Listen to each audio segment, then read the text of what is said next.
प्रयागराज के महाकुंभ को लेकर श्रद्धालुओं में उत्साह, 7 करोड़ से ज्यादा लोगों ने लगाई डुबकी। प्रयागराज में सांसद रवि किशन ने संगम में लगाई डुबकी, सीएम योगी के प्रयासों को सराहा। जल शक्ति मंत्री स्वतंत्र देव सिंह पहुंचे वाराणसी, कार्यक्रम में लिया हिस्सा। बदायूं के मंदिर बनाम मस्जिद मामले में सुनवाई टली, 11 फरवरी को होगी सुनवाई। मथुरा में ऑक्सीजन सिलेंडर फटने से बड़ा हादसा, हादसे में 3 लोग गंभीर रूप से घायल। नमस्कार, आप सभी का स्वागत है। देख रहे हैं आप आज की खबर में गौरी वर्मा आपके साथ। गोरखपुर के सांसद और बॉलीवुड के सुपरस्टार रवि किशन ने त्रिवेणी संगम में डुबकी लगाकर पुण्य कमाया। मौके पर रवि किशन ने कहा कि बड़े सौभाग्य से 144 वर्षों के बाद यह महाकुंभ आया है। इस महाकुंभ को दिव्य और भव्य बनाने के लिए सीएम योगी ने बहुत विकास कार्य कराए हैं। कहा, जो इस पुण्य अवसर पर महाकुंभ नहीं आया, जिसने यहाँ संगम त्रिवेणी में आस्था की डुबकी नहीं लगाई, मानो उसका जीवन व्यर्थ है। उन्होंने सभी देशवासियों से प्रयागराज में आकर संगम स्नान करने की अपील की।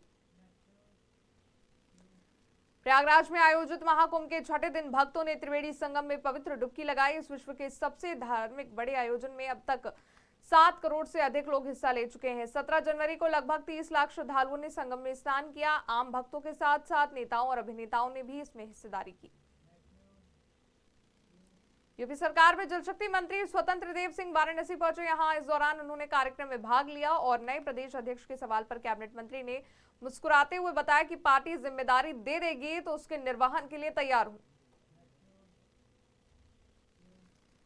बदायूं जिला अदालत में नीलकंठ महादेव मंदिर बनाम जामा मस्जिद मामले की सुनवाई आज होनी थी, लेकिन एक वकील के पुत्र के आकस्मिक निधन के कारण शोक घोषित कर दिया गया और इसके चलते अदालत ने सुनवाई की नई तारीख 11 फरवरी तय कर दी है। साहब के लिए आज जो सुनवाई थी अभी चूंकि अधूरी थी और मुस्लिम पक्ष ने समय मांगा था बहस के लिए, तो उसके लिए आज की तिथि लगी थी और उसी पॉइंट पर आज बहस चल रही है। अभी जो 7-11 में मुकदमा चलेगा या नहीं चलेगा, ये निर्णय कोर्ट उनकी बहस पूरी होने के बाद, हमारा पक्ष सुनने के बाद तभी निर्णय देगी। जज साहब के लिए आज जो सुनवाई थी अभी तारीख थी, तो उसमें यह बदायूं के बारे में जो है कौशलेंद्र शर्मा जी वकील साहब हैं, उनके बेटे का निधन हो गया। उनकी ओर से प्रस्ताव गया है, तो कंक्लोज हो गई, तो इसलिए अब 11 फरवरी की तारीख लग गई। अभी कुछ नहीं कह सकता कोर्ट के बारे में, कुछ नहीं, कोई टिप्पणी हम करेंगे जो कितना ही लंबा खिंच आए, मगर हमें कोर्ट पे पूरा यकीन है और हमें न्याय मिलेगा। हम अपने सबूतों और डॉक्यूमेंटों के हिसाब से पूरी मजबूती के साथ खड़े हुए हैं। हमें चाहे कितना ही टाइम लग जाए कोर्ट के माध्यम से, मगर हमें न्याय मिलेगा। आज मथुरा के गुरु गैस सर्विस सेंटर में रखे एक ऑक्सीजन सिलेंडर के फटने से जोरदार धमाका हो गया। इसमें एक राहगीर की मौत हो गई, 2 लोग गंभीर रूप से घायल हो गए। जोरदार धमाके से 2 मकान भी क्षतिग्रस्त हो गए। घटना की सूचना मिलने के बाद पुलिस, फायर ब्रिगेड की टीम मौके पर पहुंची और घायलों को इलाज के लिए अस्पताल में भर्ती कराया। बता दें, सिलेंडर रिफिलिंग के दौरान यह हादसा हुआ था। ये बहुत ही दुखद घटना है। आपने देखा होगा ऑक्सीजन वाला सिलेंडर, जिस तरह सभी लोग यहाँ रहते हैं, वही आवाज जगह भी है, इस तरह अचानक सिलेंडर फटने से, और एक व्यक्ति की तो बता रहे हैं कि अभी मृत्यु हो चुकी है, 2 बुरी तरह घायल है। और मैं तो ये मानता हूँ फिर भी कोई माता रानी कृपा मानो, नहीं इतने सिलेंडर हैं, अगर और सिलेंडर फट जाते तो क्या होगा। लेकिन बहुत बुरा हादसा हुआ है, बहुत दर्दनाक हादसा है। उनको हॉस्पिटल ही पहुंचवा दिया गया। बाकी प्रशासन भी अपना पूरा काम कर रहा है, एम्बुलेंस वगैरह गाड़ी जितनी है सब अपने लगे हुए हैं। और इस टाइम पूरा क्षेत्र कहीं ना कहीं सदमे से कहीं ना कहीं बहुत पीड़ित और डरा हुआ है। ये बहुत ही गुरु गैसेस के नाम से डिस्ट्रीब्यूटर और सप्लायर है। यहाँ पर एक सूचना मिली थी कि जो सिलेंडर गैस, ऑक्सीजन गैस का सिलेंडर है, उसमें फट गया, जिसमें 3 लोग इंजर्ड हो गए। तीनों को हॉस्पिटलाइज करा दिया गया है। जो इंजर्ड है उसका नाम, एक का नाम जीतू है, दूसरा का नाम सतीश है और तीसरा का नाम दीपक। ये लोग हॉस्पिटल में ट्रीटमेंट चल रहा है।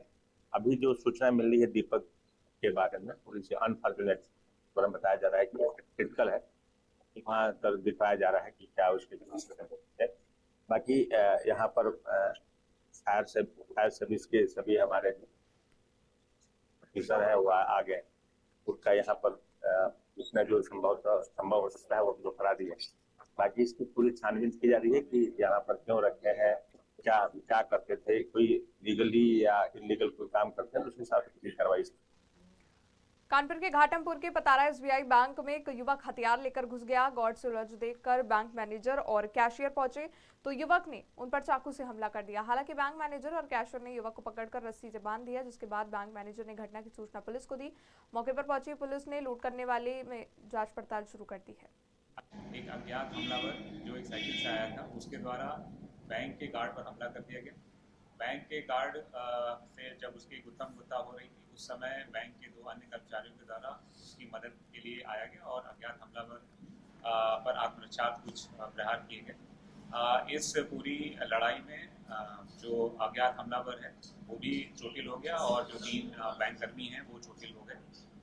इस सूचना पर तुरंत तत्काल पुलिस मौके पर पहुंची। जब पुलिस मौके पर पहुंची तो अज्ञात हमलावर घोषित हो रखा था और बैंक कर्मी उपस्थित थे। समस्त घायलों को तत्काल प्राथमिक सुरक्षा देने के लिए यहाँ से भेजा गया, सीएचसी भेजा गया, जहाँ से जो अज्ञात हमलावर है उसको जिला चिकित्सालय के लिए।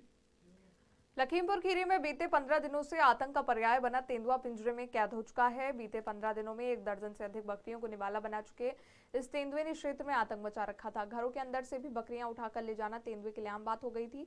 ग्रामीणों की सूचना पर लगातार कई दिनों से तेंदुए को पकड़ने का प्रयास जारी था वन विभाग द्वारा और आज इसे पकड़ लिया गया। ललितपुर के सुमेरा तालाब को नया स्वरूप देने की तैयारी शुरू हो चुकी है। जिलाधिकारी ने तालाब का निरीक्षण कर विकास कार्यों का जायजा लिया। इस परियोजना पर 1 करोड़ 85 लाख रुपए की लागत आएगी। तालाब के आसपास सुंदरीकरण के लिए pathway, facing, PA system, CCTV, free wifi इत्यादि कार्य कराए जाने के भी जिलाधिकारी ने निर्देश दिए। अमृत योजना के अंतर्गत लगभग 2 करोड़ रुपए की धनराशि से सुमेरा तालाब और इसके आसपास की जो सुविधाएं उसका रेनोवेशन का कार्य शुरू हुआ है, तो उसी की एक प्लानिंग के लिए आज विजिट हुआ था। उसके अतिरिक्त यहाँ पर जो बोट क्लब चलता है उसको और अच्छे से उसकी सुविधाएं बढ़ाने के लिए और कमर्शियली और वाइबल करने के लिए आज यहाँ पे विजिट करके ये तय हुआ है कि पीए सिस्टम जिसके माध्यम से यहाँ पे म्यूज़िक सुबह और शाम चल सके, वाईफाई और कैमरों का स्थापना ये अभी अतिरिक्त रूप से हम लोग कराएंगे और उसके अतिरिक्त जो बाउंड्री का काम, पाथवे का काम, लाइट का काम और पूरे तालाब की सफाई का काम अमृत योजना के अंतर्गत। मथुरा में पुलिस टीम और टटलू गैंग की शातिर बदमाश के बीच मुठभेड़ हुई। यहाँ मुठभेड़ के दौरान बदमाश के पैर में गोली लग गई। इसके बाद पुलिस ने उसे गिरफ्तार करके अस्पताल में भर्ती कराया। उसके पास से असलाहा, कारतूस, भारी मात्रा में SIM card, bank passbook, chequebook, ATM card बरामद हुआ। एसओजी व थाना गोवर्धन पुलिस की संयुक्त टीम को एक सूचना प्राप्त हुई, जिसमें कि साइबर अपराधी के आने की सूचना थी और इस सूचना पर संयुक्त टीम ने देवसरस के आगे तोंद की पुलिया के पास चेकिंग प्रारंभ करी। सामने से मोटरसाइकिल आते देख के जब टीम ने उसको रोकने का प्रयास किया तो उस पर सवार अभियुक्त ने पुलिस के ऊपर जान से मारने की नीयत से फायर किया। आत्मरक्षा जवाबी फायरिंग में अभियुक्त के टांग में गोली लगी एवं उसको घायल अवस्था में वहीं गिरफ्तार किया गया। घायल अभियुक्त की शिनाख्त साहिल निवासी डी राजस्थान के रूप में हुई है। यह साइबर अपराधी है और इसके पास से काफ़ी मात्रा में सिम, एटीएम, 315 बोर का तमंचा, गोली कारतूस व काले रंग की स्प्लेंडर मोटरसाइकिल व 2 किलो गांजा बरामद हुआ। रायबरेली की नगर पंचायत में तैनात एक सफाई कर्मी का दरोगा से विवाद हुआ। इस दौरान सफाई कर्मी ने दरोगा पर लात मारने और जबरदस्ती थाने लाने का आरोप लगाया। मामले की जानकारी होने पर कार्य बताते सभी सफाई कर्मचारियों ने कोतवाली पहुंचकर हंगामा किया और दरोगा पर कार्रवाई न होने पर आंदोलन की चेतावनी दी। पुलिस ने किसी तरह मामले को शांत कराया। बताते कोतवाली प्रभारी के मुताबिक एसआई की गाड़ी के पास खड़ी थी और सफाई कर्मी ने उसी के पास मिट्टी का तेल डालकर अलाव जला दिया और उस पर आपत्ति दर्ज की गई थी। महाराजगंज चौराहे पर चौकी है, वहाँ पे अलाव लगाने गए थे तो एसआई सर की गाड़ी खड़ी थी। आई हैं भरद्वाज जी, तो उनकी गाड़ी खड़ी हुई थी। इसके बाद फिर हम अलाव लगाए। लगाने के बाद वो आए, रोड उस पार थे, उस पार से इस पार आए और बोलने लगे कि आग किसने लगाया। मैंने बोला मैंने लगाया, नगर पंचायत से अलाव जलाने के लिए मुझे बोला गया, मैं जलाने आया हूँ। तो बोलने लगे ठीक अलाव जला रहे हो तो क्या किसी की गाड़ी जला दोगे। तो मैंने कहा सर गाड़ी जलाने के लिए थोड़ी ना आए हैं, मैंने आपकी गाड़ी तो जलाई नहीं, आपकी गाड़ी अलग खड़ी है। उसके बाद फिर मेरा कॉलर पकड़े, वो कॉलर पकड़ के सीधा चौकी वाले रूम में अंदर ले गए और उसके बाद मारे मुझे। उसके बाद गार्ड को बुलाया, गार्ड को बुला के बोले कि जाओ इसको थाने में बंद कर दो जाके। तो मुझे रामपुर में जमीनी विवाद में प्रशासन की निशानदेही पर महिला ने कड़ा विरोध किया है। महिला ने आरोप लगाया कि सत्ता से जुड़े लोगों के दबाव में प्रशासन जमीन पर कार्रवाई कर रहा है। पीड़िता का कहना है उनके पिता की जमीन पर अवैध रास्ता निकालने के लिए गलत कार्रवाई की जा रही है ताकि उनके खेत के बराबर में प्लॉटिंग करने वालों को फायदा हो और इसके खिलाफ पीड़िता ने उच्च अधिकारियों से शिकायत की। मैं न्याय की मांग करता हूं। सारे प्रशासन जिन्होंने इसमें साथ दिया है, इसमें प्रशासन के खिलाफ सख्त से सख्त कार्रवाई की जाए। मुख्यमंत्री जी, माननीय मुख्यमंत्री योगी जी के द्वारा सख्त से सख्त कार्रवाई की जाए। मेरे को जान का भी खतरा है। मेरे को लगातार धमकाया जा रहा है, 1.5 साल से लगातार मेरे को प्रताड़ित किया जा रहा है प्रशासन की। कोई लीगल नोटिस नहीं दिया गया। जो जहाँ पे ये मतलब अवैध कब्जा करने की कोशिश की गई है, सलवंत सिंह, मैं उनकी बेटी हूँ परविंदर कौर। सर, परसों करीबन मैं यहाँ पर 2:30 बजे से आके मैंने जो यहाँ पे तमाशा देखा है, यहाँ पे मौके के नायब तहसीलदार, कानूनगो, पटवारी साहब, इंस्पेक्टर, मतलब प्रशासन और सारा ही प्रशासन की टीम यहाँ पर मौजूद थी। जब हम यहाँ पर आए हैं तो हमने कुछ यहाँ पे वीडियोग्राफी करने की कोशिश की गई, तो उन्होंने मतलब मेरी मदर को मेरे आने से पहले उन्होंने धक्का मुक्की भी की, जिसकी मतलब बदौलत मेरी मम्मी की जो उम्र है लमसम 65 साल की उम्र है, उनको पास की नज़र उनकी इतनी कमज़ोर है कि उनको दिखाई भी नहीं देता। लेकिन बाद में प्रशासन सिर्फ पल्ला झाड़ते हुए उनको बार बार ये बता रहा था कि हमने इनके साथ कोई बदसलूकी नहीं की है, आप इनमें से पहचानो। सहारनपुर में एक मंदिर पर चला बाबा का बुलडोजर। प्रशासन का कहना है कि मंदिर अतिक्रमण की श्रेणी में आता था और पुल का ये प्रोजेक्ट यातायात में बड़ी समस्या का समाधान करेगा। नगर निगम और एसडीएम सदर के आदेश पर मंदिर को बुलडोजर से गिराया गया। प्रशासन ने मंदिर की मूर्तियों को विधि विधान से पूजा करके अन्य स्थान पर स्थापित करने की बात कही। आपको खुद भी दिख रहा होगा कि शहर में यातायात सुचारू रूप से चलाने के लिए ये एक बाईपास की तरफ पुल का निर्माण हो रहा था और पिछले लगभग 2 साल से ये एक अतिक्रमण की वजह से ये कार्य अवरोधित था। नो डाउट है कि इस अतिक्रमण के हटने के बाद शहर का यातायात बड़ा सुचारू रूप से चलेगा और आवागमन के लिए बड़ी सुविधा होगी। इसी के संबंध में यहाँ एक छोटा सा कंस्ट्रक्शन था जिस व्यक्ति के द्वारा अतिक्रमित किया गया था उनसे वार्ता करते हुए उनको कॉन्फिडेंस में लेकर के अतिक्रमण हटवा दिया गया। ये हमारे पूर्वजों के टाइम का था। हमारे पूर्वजों की अंदर समाधियां भी बनी हुई है।